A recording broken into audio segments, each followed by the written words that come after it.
Ah là là, la jeunesse. Ah, jadis, quand j'étais jeune, j'habitais près d'une ferme où la laitière, elle était jolie, elle était belle avec une peau douce comme de la crème.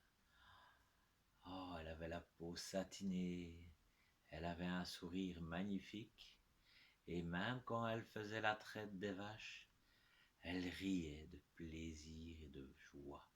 Elle était vraiment heureuse dans sa ferme et de pouvoir faire du bon lait. Ah ah, qui était bon aussi. Allez, l'histoire du jour. L'histoire du jour. Ah ah, la laitière et le pot au lait. Perrette, sur sa tête ayant un pot au lait, bien posé sur un coussinet, prétendait arriver sans encombre à la ville. Légère et court vêtue, elle allait à grands pas, ayant mis ce jour-là, pour être plus agile, cotillon simple et souliers plats.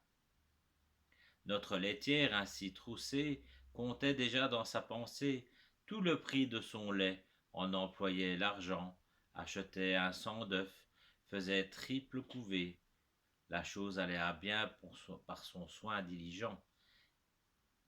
Il m'est, disait-elle, facile d'élever des poulets autour de ma maison. Le renard sera bien habile s'il ne m'en laisse assez pour avoir un cochon. Le porc à s'engraisser coûtera un peu de son. Il était quand je l'eus de grosseur raisonnable. J'aurai en le revendant de l'argent bel et bon. Et qui m'empêchera de mettre en notre étable, vu le prix dont il est, une vache et son veau, quand je verrai sauter au milieu du troupeau. Perrette, là-dessus, saute aussi, transportée. Le lait tombe, adieu veau, vache, cochon, couvé. La dame de ses biens, qui tend d'un œil Marie, sa fortune ainsi répandue, va s'excuser à son mari, et en grand danger d'être battue. Le récit en farce en fut fait.